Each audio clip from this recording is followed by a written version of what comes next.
Have you ever worked hard to sound like one of your favorite singers and even went to voice lessons online or in person, but felt like the advice you were getting just didn't seem to be working? Did you also feel like maybe it was working for other people and you wondered why it wasn't working for you? Would you like to know how to sing 10 times better In 5 minutes. So girls, you want to learn how to sing better instantly.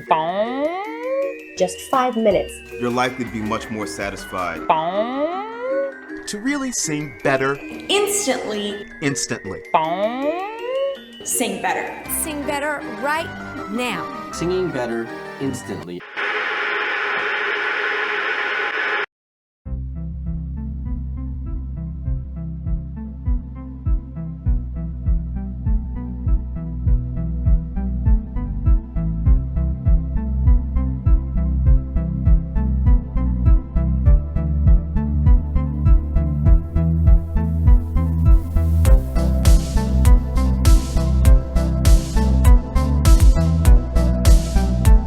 Today I'm going to talk about a simple but very, very common mistake that a lot of coaches and a lot of students of singing make when they're trying to get a certain sound. People who coach singers often talk about some pretty mysterious sounding stuff. Our wind, acoustic. If you're new to singing, or if you're not a singer at all, and you hear singers talk about how they do what they do, you might think they're a little bit crazy.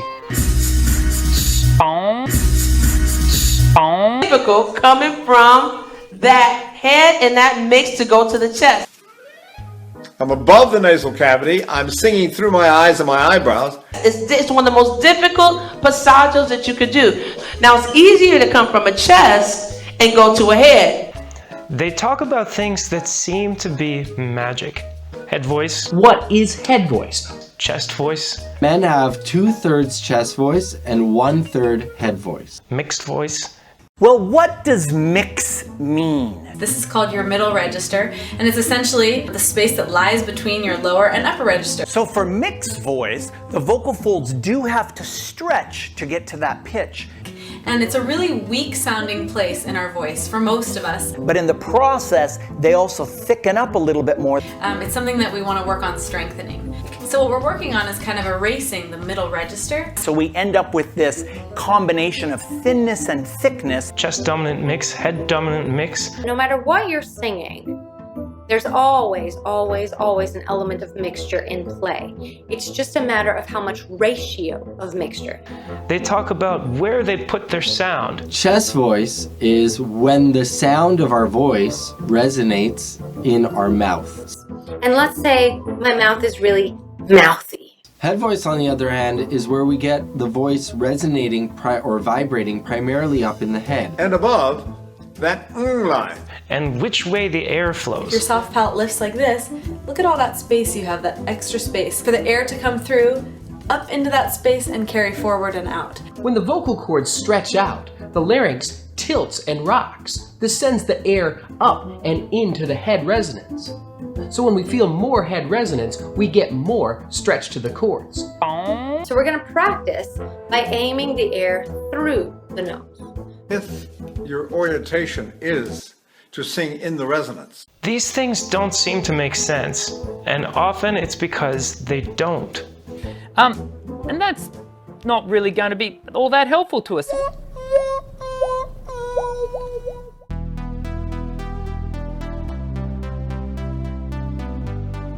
We need breath at the very center of the voice. It is the very nucleus of how the entire instrument works. So the voice is an amazing instrument. Your voice is a musical instrument, like any other. In fact, it's actually 2 in 1. New school singing is based on the idea that your voice is not an instrument. Whoa, what? Because it's not an instrument, that means you're acting directly to make the sound. So in the end, the way we get it done has a lot to do with our imagination. We've got to know how to ride waves. Yeah. We need to be the surfer riding the wave. The idea of what it's like to do a sound, the way you feel, that's called attitude. There's two things you have to get out of the way before your sound can become second nature, before it can become an attitude, and before you can rely on doing it consistently. That's position and motion. If you told a normal person about chest voice or head voice or mixed voice, or where they place their sound, or which direction their air goes, they might think you're a little bit crazy. If you're new to singing, it can all be pretty overwhelming, and you might start out feeling like coaches and teachers know some kind of magic, or have some kind of special perception or intelligence that you don't have, that they can hear things you can't hear. If you go into online discussion groups or read comments on YouTube, you might get the feeling like everybody understands this stuff, and for some reason you don't. Are you stupid? No. Are you deaf? I said, are you deaf? The truth is that a lot of times people just learn to repeat what's being said so that they can fit in. But I tell you, Jerry, at that moment, I was a marine biologist. The three main aspects that go into making a particular sound when you sing are position, motion, and attitude. Attitudes are things that you can't really describe. For instance, if I'm walking, how do I describe that? I could come up with a definition, but someone's gonna break it with a funny walk, and they're still walking. We all understand walking because we share the experience of walking. Even someone with no legs has seen a lot of people walking, so they understand what walking is. But if I were an alien from outer space, how would you describe walking to me? What if I didn't have legs? What if my species was just a kind of blob that rolls around? How would you describe walking? You would try to talk about the positions and motions that we use for walking, but none of it would really add up to walking. In order to understand walking, you have to know walking in some way. You have to have a shared experience. If you want to perform well, when you step on stage, you can't be worried about mouth positions and little details about this and that. You have to just have the attitude. You got to be ready to go.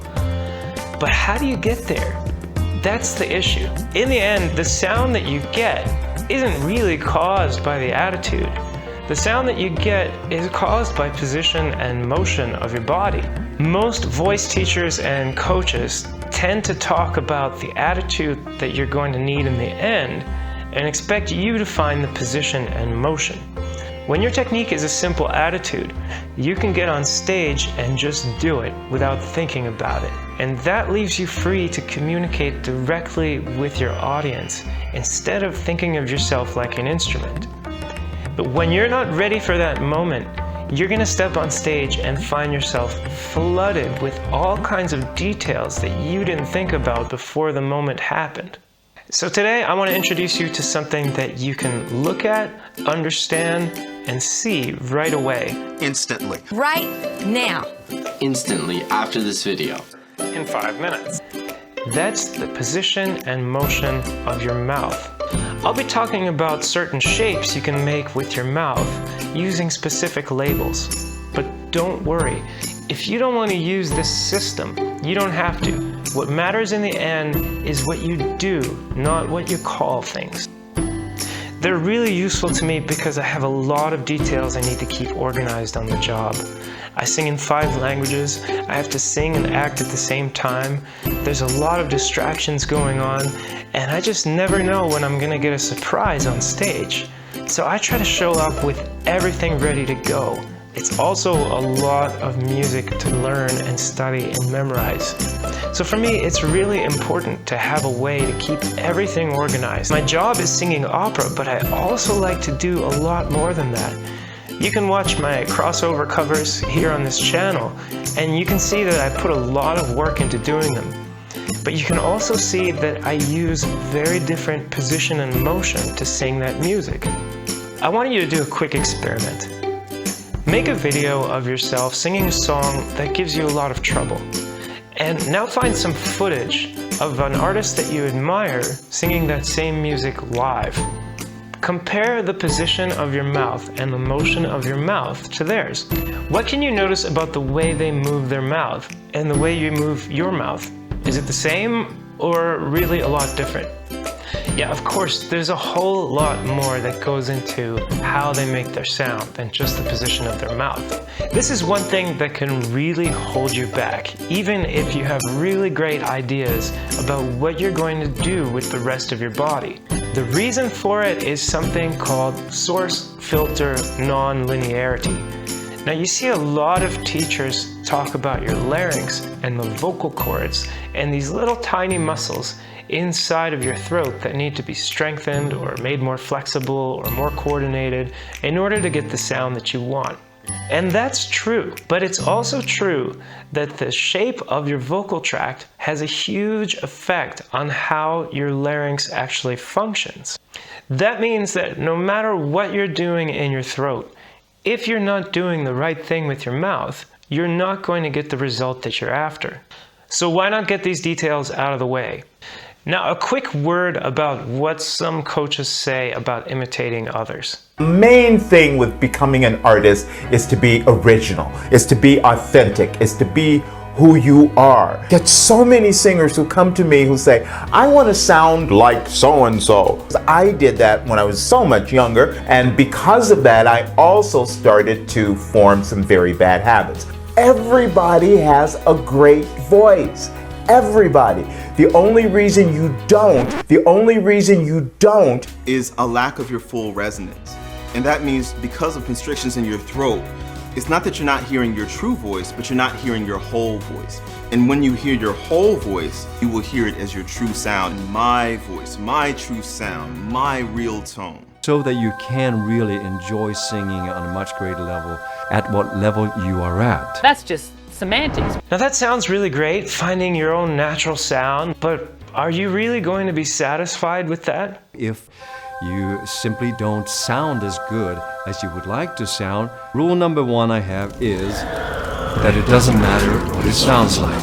Another thing to notice is that every coach who's telling you not to imitate other singers and to use your natural sound is usually teaching you by asking you to imitate what they do. Right.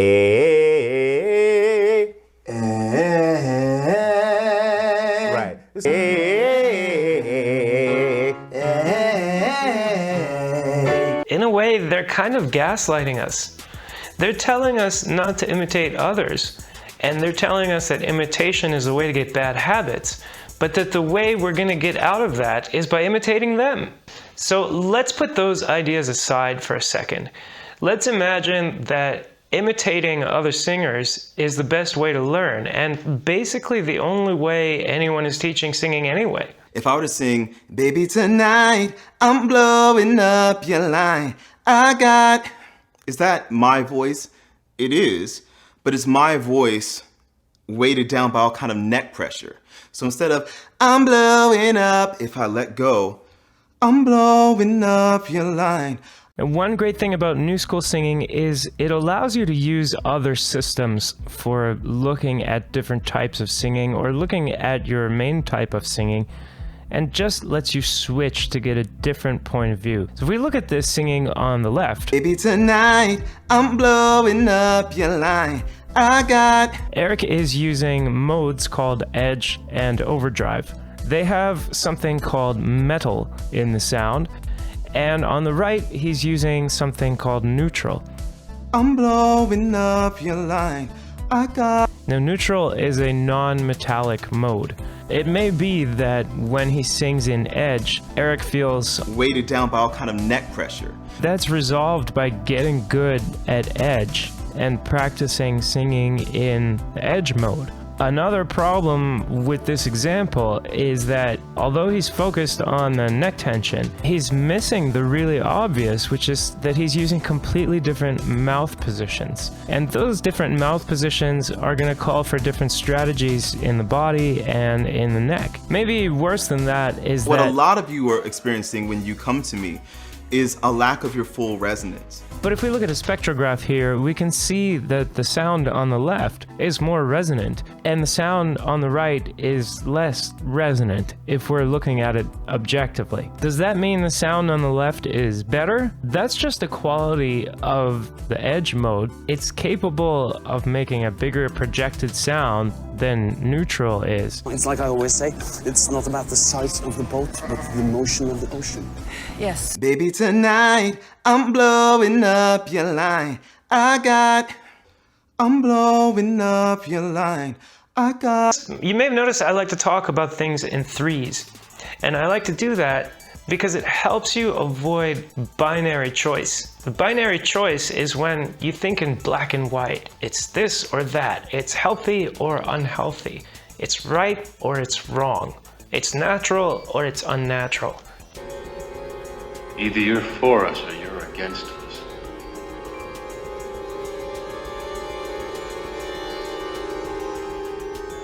I'm afraid you've misjudged me. That's not the most helpful way to think about your singing.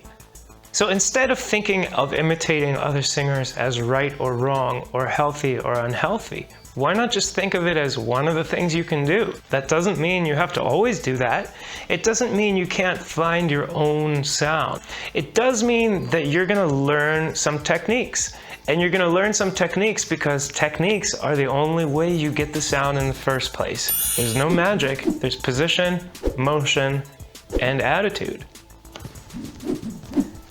On top of position, motion, and attitude, New School Singing also talks about knowledge, ability, and heart. And just like attitude is the most important in the end, heart is the most important in the end. If you can't concentrate when you get up on stage because you're losing your cool, then all your knowledge and all your ability is going to go out the window. But that doesn't mean you can just use heart to get the job done. You still have to show up knowing what you're going to do, and you still have to show up being able to do it. The best place to start building your ability to use your face in a way that helps you get the position and motion you need is in front of a mirror. There's 2 steps to moving your face in a way that allows you to get the sound you want. Maybe you don't use certain muscles in your face a lot, and you just don't have the ability to move them yet. So let's just start by making sure you're not fighting your own body when you practice. I'll show you a couple of ideas, but you might also consider something like Fumiko Takatsu's face yoga method.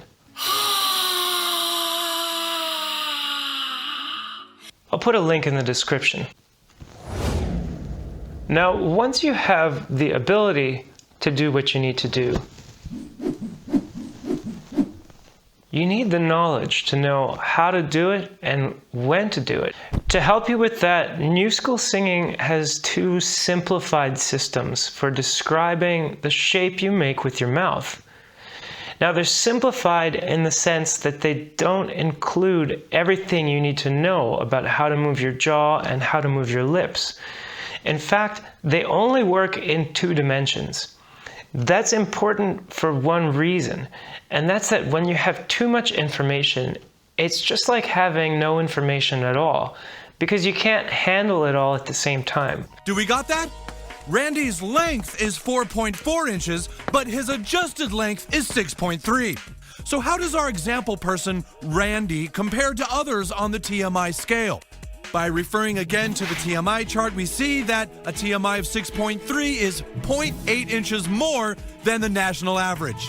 So these 2 systems don't tell you everything you need to know about your face and your jaw and your lips, but they do help guide you towards the right positions. They're called T-numbers because the name for the shape at the end of your mouth is the terminal opening. You may have noticed coaches and teachers talking a lot about what happens in your larynx. That's where your vocal cords are, and the vocal cords cause the vibrations that create the sound. They're not wrong about that, but what they often aren't aware of, because it's only been known for about 20 years. Isn't that as old as the internet? Yeah. The vibrations coming from your vocal cords are actually affected by sound that goes back from inside your mouth towards your larynx. Think of it as a chicken and an egg. The larynx is the egg, and your mouth is the chicken. It's a chicken egg situation. What do you mean? What's he mean, chicken? Well, you know, what came first, the chicken or the egg? Or maybe the larynx is the chicken, and your mouth is the egg. Stupid. The chicken, obviously. Oh, well, where did the chicken come from? Well, it came from the... Nobody knows, and it really doesn't matter. You need chickens and you need eggs if you want more chickens than eggs. That's a non-linear system. Instead of going in a straight line from your vocal cords out to your audience, it's actually going in a loop. And some of that loop is leaking out, but actually most of it is going right back into your mouth and back into your throat. And that's where it changes the way your vocal cords come together and come apart again. So everything you're doing in here is really dependent on what you're doing here, and with your whole throat and with your whole mouth.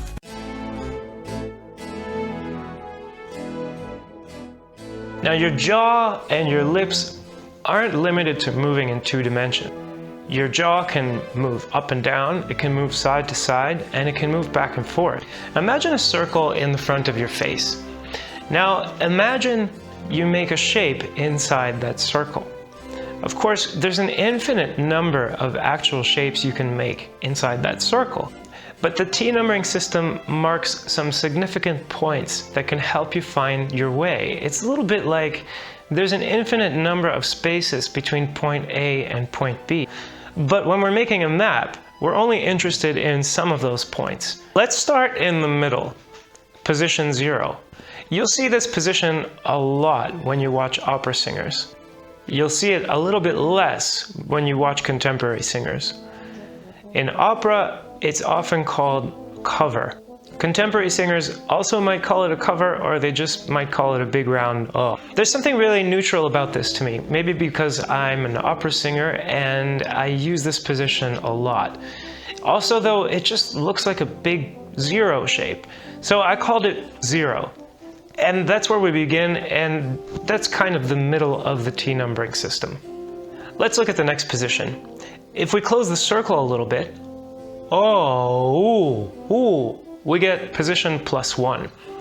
I call this +1 because the lips come inwards, inside the circle. Some people might call this the small oo, or they might call it covered. And now we run into a problem with calling it covered, because some people call the big O shape covered. So covered might be 0 shape, it might be +1, or it might be a completely different shape, just with a darker sound. In classical music, there's always that cover. But when you're doing modern, you have to take away that cover. We don't know. That's because covering is an attitude. But right now, what we're worried about is position. Some people also call this the small oo, because we use it a lot to say the vowel oo when we speak. But again, vowels are attitudes, and we're really only concerned about position right now.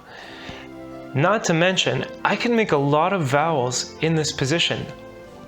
Oo, o, a, e. They all sound a bit covered, if you will, but they're still different vowels. So instead of calling it small oo, I call it +1. That way I know I'm talking about a position and not an attitude. Now if I completely close the mouth, I get to position +3. We may just call this a hum.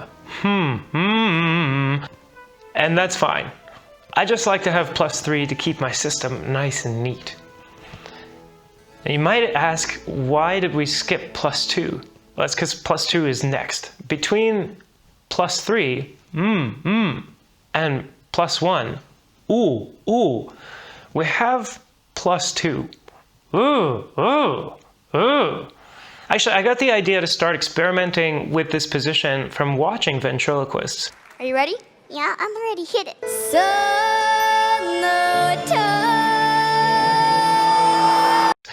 Ventriloquists are able to make a lot more sound than you'd think for someone with their mouth closed. And they're also really clear. Now, I found out later from practicing with this that not only can you make quite a lot of sound in this closed mouth position, fleur que tu m'avais jetée. There are reasons why this mouth position lets you make really clear vowels, but I'll get to that in a later video. What's important for this video is understanding how to find it. Close your mouth and then make a small gap in between your upper and lower lip. You can spread your lips or you can keep them more relaxed. It doesn't really matter. That's +2. As well as being a position you might see in both contemporary singing and classical singing, it's a good way to train your tongue. Now your tongue gets stronger and more coordinated from using this because it forces you to do all of your articulation with it. It may be that in the final product you don't want your tongue to move so much, but stabilizing your tongue takes muscle. And the best way to develop strength and coordination is to move things around.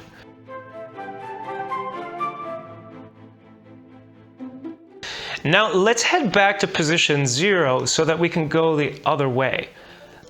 Oh, ah, ah, ah. That's position -1. And we call this -1 because we move away from the center of the circle and we start to take away the cover from the teeth. It might be that when you relax and open your jaw, you actually go to position -1 instead of position 0. That's because different people have different upper lips. Your upper lip might be a lot shorter, and if your upper lip is a lot shorter, then when you relax, you're going to show some of your upper teeth. Why are you telling me this? What makes you think I have any interest in that at all?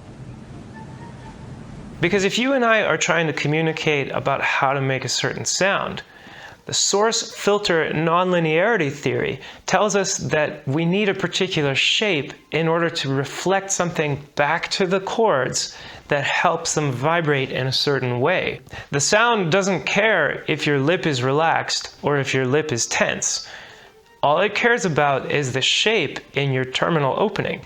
In the simplified version of the T numbering system, it doesn't matter if you pull up your upper lip or if you pull down your lower lip. Oh, ah, oh, ah. They're the same thing. When I get to the more advanced system, then we'll see that it makes a difference. Next up is -2. Now, -2 can be tricky for some people if their cheeks haven't yet developed the coordination and strength to actually pull the lip far enough away from the teeth.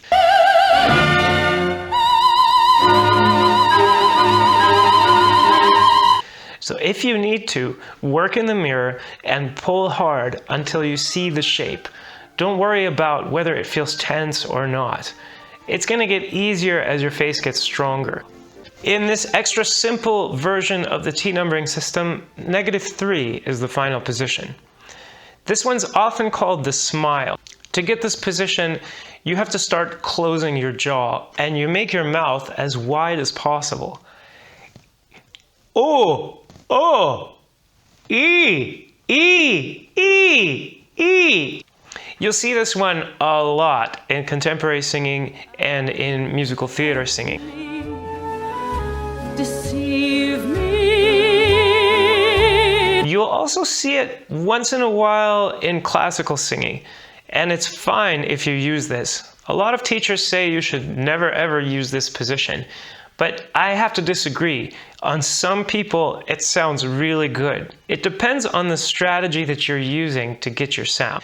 Now the reason, again, I don't call this a smile or I don't call this a vowel is because those are attitudes and we're talking about position. And anyway, the only people who smile like this are fucking psychos. Let me come in. So that's the super simple system. If you want to stick with this super simple system, that's fine. If you're looking for a position that doesn't fit in this system, just go for the closest one. And if moving your top lip doesn't help, try moving your bottom lip in a similar way. That's it for part 1 of this tutorial. I hope you found it useful. In part 2, I'll introduce you to the more advanced T numbering system, and I'll talk a lot more about when you would use this. So far, we've been really only talking about position, but what about motion? When you string two positions together, you get motion. So thanks for watching and stay tuned for part 2. If you find this information useful, consider supporting this channel. You can find a link in the video description. This is Mr. Opera signing off for now. Don't forget to subscribe and hit the bell if you want to be notified about my latest videos as soon as they're published.